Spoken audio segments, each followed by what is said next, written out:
断了。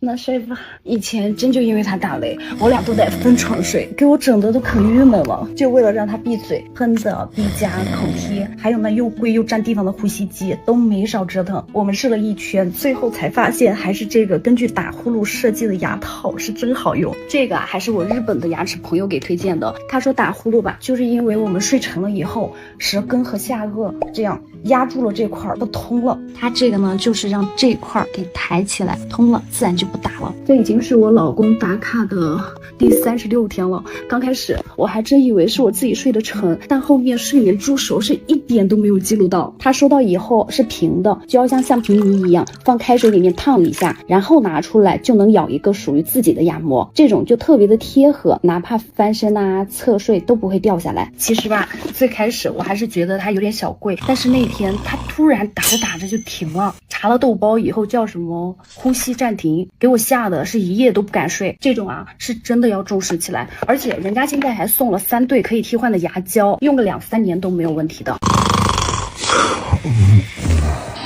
没想到啊，打呼噜不是睡的解乏，严重会引起那个叫呼吸暂停低通气综合症。有一天他打着打着，忽然就这样卡住了，吓得我一整晚都没敢睡。你们可以查一下，特危险。我看综艺陈他在节目里提到过，而且黄他睡觉都要带着那个止鼾的呼吸机，像我们40多了嘛，可不敢忽视这些小信号。4位数的呼吸机它不是钱的问题哈，总觉得戴上怪怪的。他戴着睡觉分身也觉得不舒服就退了。这个小牙套是我刷到一个博主，他戴了一整晚睡觉哈，做了一个测试，然后我一看售后还不错，就买了试试看。第一天戴不是那么适应的，第2天还是第3天吧，我一整晚都没被它吵醒。它的原理呢，就是把下巴给托住了，就你睡着之后呢，不会因为放松而下巴后坠，这个通道打开了，呼吸通畅了，然后就安静了。以前半夜啊醒好几次，嚷嚷什么嘴巴干呀、嗓子疼，现在早饭都他做，上班都倍儿精神。头一次用的时候用开水烫一下，咬出一个自己舒服的牙膜。我们都去机构问过了，这个叫什么口腔矫正器，定一个的话呢大几千起。这就是自己在家开模的一个简易版，在国外已经很流行了。婴儿奶嘴那种材质啊，我试了一下，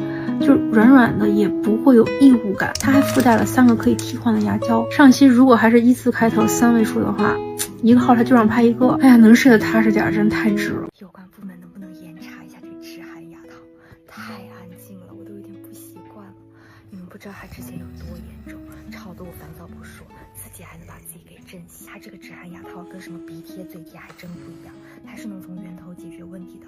它就是通过物理的方式固定住上下颚，然后还有个压舌板抵住舌根，它们不会往后沉了之后，这一块的通道就通畅了，自然也就安静了。它这个牙套啊是自己开模的，收到手之后是平的，也不用担心是别人用过退回来的。它这个用起来也很方便，在热水里泡个1分钟就可以拿出来咬一个自己牙齿的形状，这样就会更加贴合，晚上不管它怎么侧睡怎么翻都不会掉下来。而且它这个材质是婴儿奶嘴的材质，就让它长期用下来我也很安心。而且现在买的话还送3个替换牙胶，算下来就是4套嘛，用个好几年都不成问题。我都后